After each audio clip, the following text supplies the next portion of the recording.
Good morning, New England First University Day.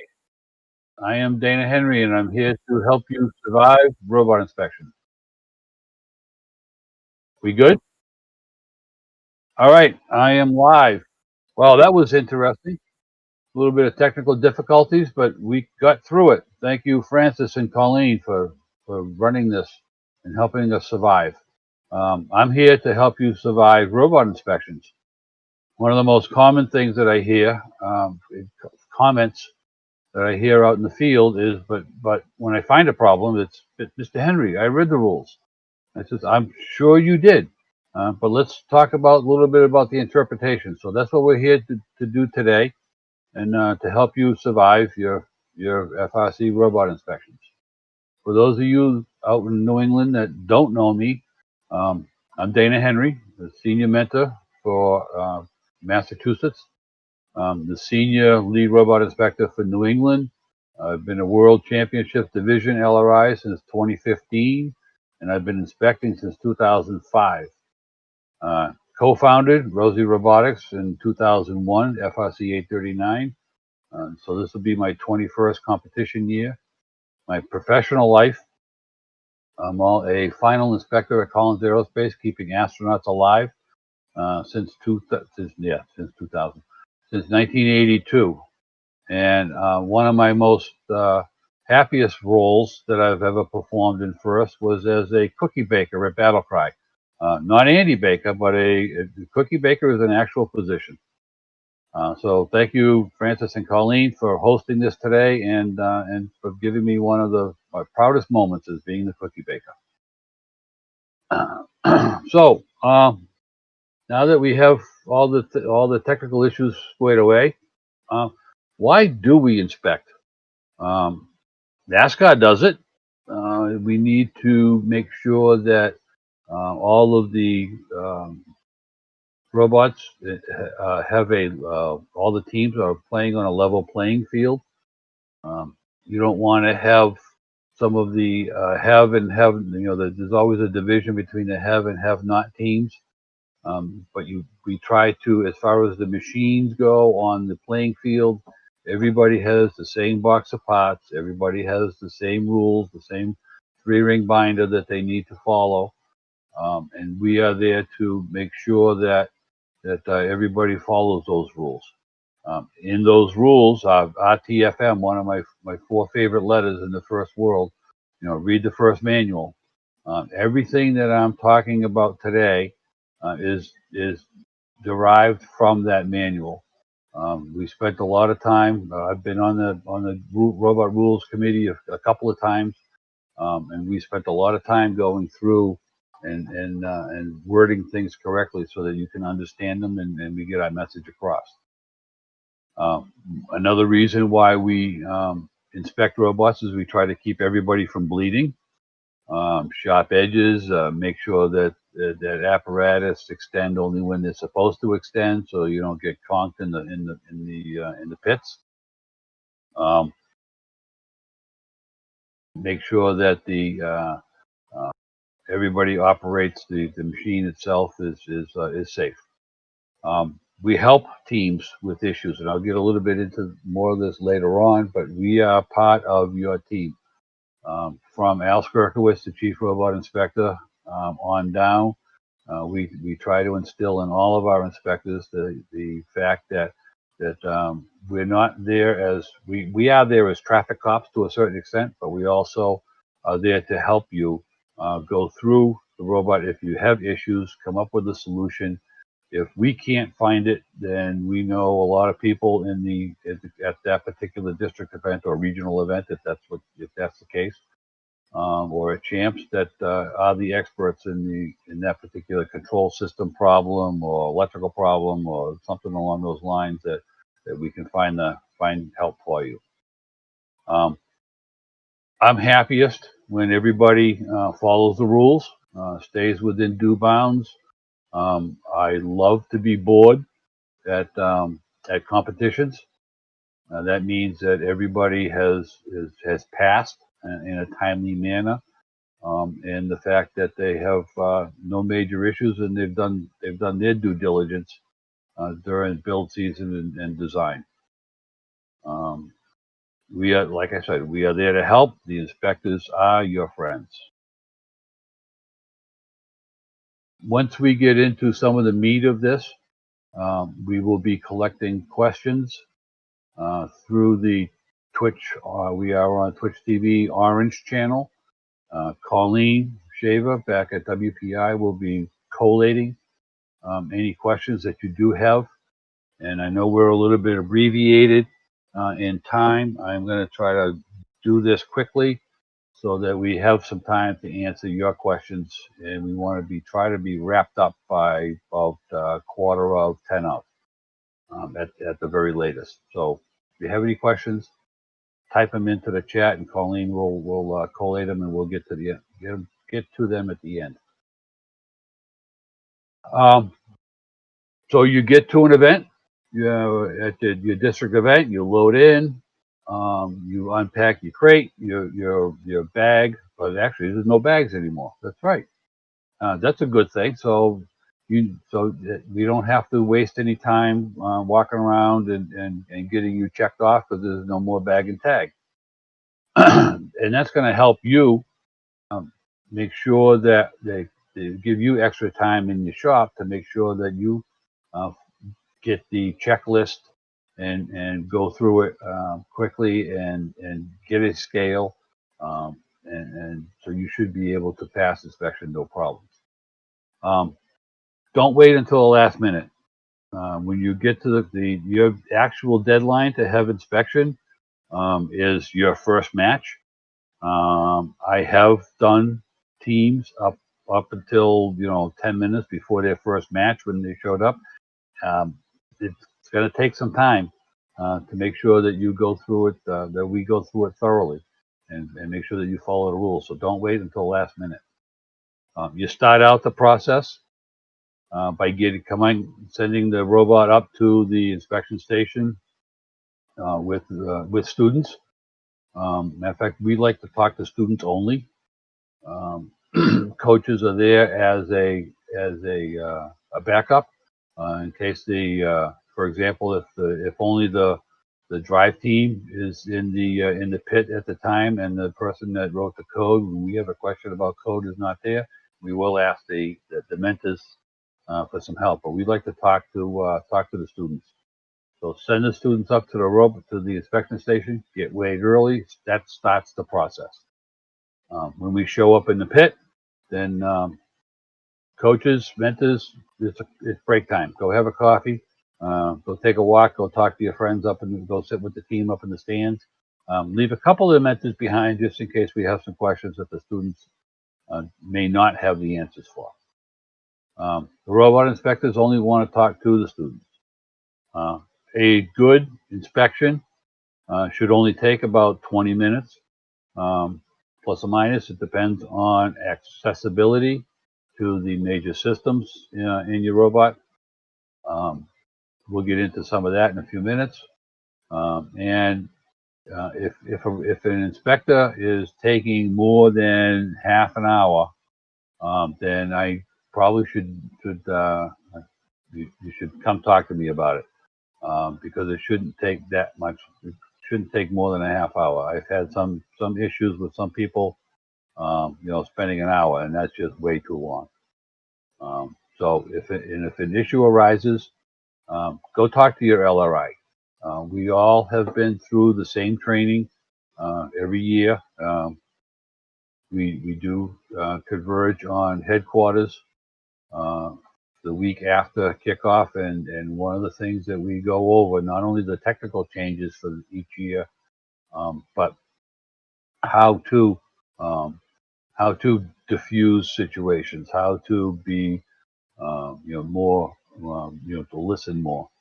So if you do have an issue, technical or with the robot inspector itself, then come see us. And I really need to get new pictures. That's not flattering, but anyways. So with the other group of people that are very helpful in the inspection process are the inspection managers. There's The gals behind the desk keep us free to go out and talk to you and do the inspectors. They handle all of the paperwork. They keep track of the robot weights, which is a major task in itself, especially this past year for those that did play the first couple of weeks, with the different mechanisms that can go on and off the robot, and they help keep help with the record keeping. The robot checklist, robot inspection checklist, usually comes out in week 3 or so or 4 of build season, and we don't see it until as LRIs, we don't see it until it comes out the same as you. So a couple of the items that we want to keep an eye on, to help us go through the process faster, is it, and I'm going to touch on a few things here that come up with issues every year. Main breaker is your main breaker everywhere everyone can see it. And reach it. If your robot is doing the circle dance of death out on the field, and the field people need to get at it to shut it off real quick, they need to know where your main breaker is. I don't like to see blood when I'm doing an inspection, especially my own. So we're always looking for sharp edges. If you make a cut in the pits, for a modification, make sure you file that off. Make sure you cover it with something so that it doesn't pose a safety hazard to your own team for starters, and anybody else who may be interacting with the robot. And we want to make sure that we're not destroying or breaking up any of the game pieces. Pneumatic pressure gauges, keep them so that where we can see them clearly. At the beginning of a match, you'll see myself and my other LRIs and some of the regular robot inspectors wandering out in the field while you're setting them up. One of the things we're looking for is the pneumatic pressure. There are parameters that need to stay within at the start of a match, during the entire match. 120 psi max storage, 60 psi max working pressure. We're looking for those gauges to make sure that you do stay on track. You need to confirm any appendage. Cannot go further than the game rules allow, depending on the game. Some years it's been 15 inches beyond the frame perimeter. Whether you control that with software or hardware, we need to be able to, and you need to be able to demonstrate to us during the inspection process that appendage cannot exceed the limits set during that particular game. My crack staff of LRIs are not just, if you see them sitting around looking on their phones, a lot of times they're looking up interpretations of rules and going into the LRI forums and trying to answer some questions for you guys. These are Gary and Mark have been LRIs for a number of years, and they're very good at it. One of the other things to worry about, and is very clear in the rules, is the wire gauging. You need to have the right size wire per application per breaker.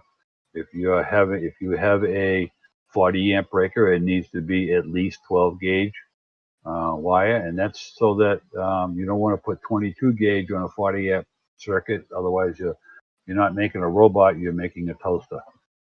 It will burn up and heat up and burn up, and you have some issues. Batteries securely contained and strapped in to your robot. I can't tell you, there's been a dozen times over the past few years that I've seen matches where, especially during Stronghold, going over the defenses, and the robots get bounced around pretty good, where the battery just pops right out and falls off onto the floor. That's not a good thing. All parts of the electrical system must be visible. your Robo Rio, your PDP, your power distribution panel have lights on them. The motor controllers, variable speed motor controllers, whether they be Talons or whatever is legal that year, they have lights on them.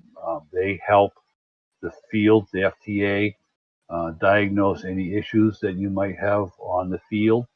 But if they can't see the lights on those items, then they can't help you diagnose. Um, one and only one wire per Wago. There was only one exception a couple of years ago. Battery terminals must be insulated. You don't want to be turn a battery into a welder. Excuse me. Some of the biggest pitfalls for teams, where we have teams have issues, is one of my favorite subjects: bumpers. It's very explicit in the manual where what and where the bumper zone is, what the bumper zone is, where the bumper zone is, how to make bumpers: 3/4 inch laminated plywood or other sturdy wood, oak, if you will, not pine, and we don't consider pine, a 1-inch pine board to be very sturdy. The fabric and stapled in place, fastened in a secure manner. The pool noodles, the whole thing is very explicit, and if you follow those rules, then we shouldn't have any issues.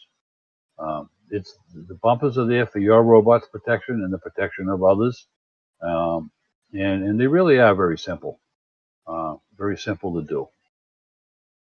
Wire sizes, I touched on those a little bit. Follow the chart in the manual. It's all spelled out right there. What size wire for what size breaker. And like I said earlier, we're there to help you. Here's the PASCAC Pioneers at Championships a couple of years ago. I think this was during Power Up. That's Al Skirkowitz, the chief robot inspector. He was on Einstein. They were having some electrical issues. He's an electrical expert, control system expert. So why not jump in there with them? So even on Einstein, even if when you get to Einstein, teams have issues. Another issue that we run into a lot is pneumatics. No modifications means no modifications. Do not paint any of the pneumatic tanks or compressors. We do allow you to put a small sticker on a plastic tank just for labeling purposes. Tubing size, make sure that you have the correct tubing size. The tubing and the fitting sizes are the restrictor for the pneumatic systems. The started the past couple of years. Frame issues.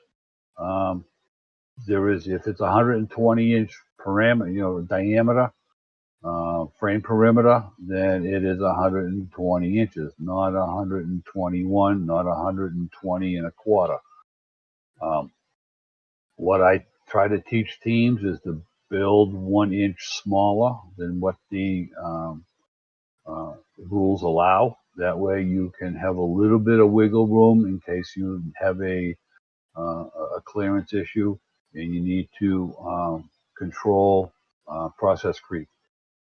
Process creep is we got an inch to go. I mean, we can use a little bit more, before we hit the hard stop. But next time around, the next day or next week, then we need another 1/4 of an inch, and that's process creep. You need to stay within your limits. Weight is a major factor. Get a good scale. Get a calibrated scale or calibrate the scale somehow. Make sure that you are less than the limits this year. This past couple of years, it's been 125 pounds without bumpers and batteries. Make sure you get a good scale and you're within limits. And just as a public service announcement, we all try to walk like Woody. That's Walk Like Woody Day is on Monday. Follow him on the hashtag WalkLikeWoody. And as inspectors, we try to be gracious and professional at all times, and we expect the students and the mentors to be as well. Inspectors are part of all teams. We are just a resource, not just traffic cops. To give you an example of a team out in the real world, what you're looking at is the Parker Solar Probe. That is currently the fastest man-made space item. That's you can look that up on the web. It wasn't just it's one of the projects I worked on in my professional life, and it wasn't just me that was the final inspector on the cooling system for it. It was a team. So one of the things we try to teach is to work as a team, because it's not only going to help you at competitions, it's going to help you in life. So we're bumped up against the 10:45. If we have any questions, then I have a couple of minutes to answer those.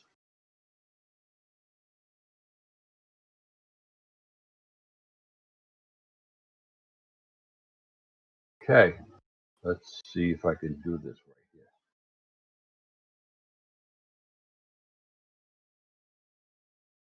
To go to orange questions.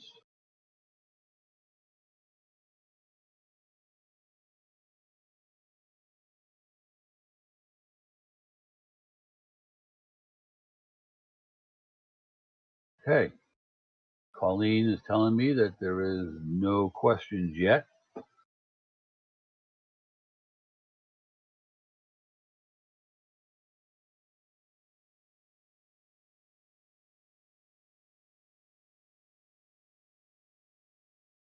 Give you a minute or two to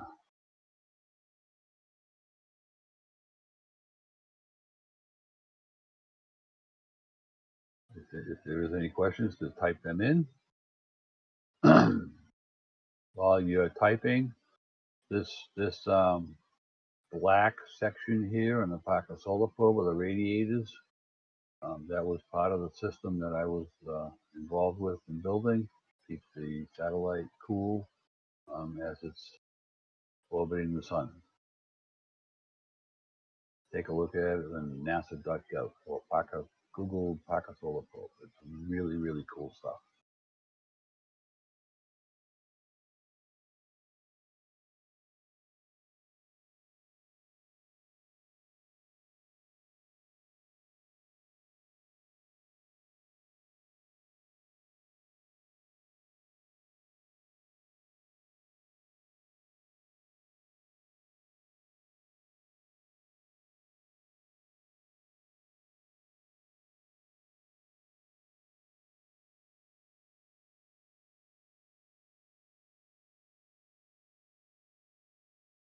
Okay. So I don't see any questions coming in, so I will wrap it up and wish you guys a very good day here on FIRST University Day. If you do have any questions, I can be reached at dhenry@firstinspires.org. My email is open most of the time, or through Facebook. I'm on Facebook on a regular basis. So with that, I will wrap it up and wish you guys all have a great day. See you sometime in the future, hopefully at a live event next spring. Okay, have a great day. Bye-bye.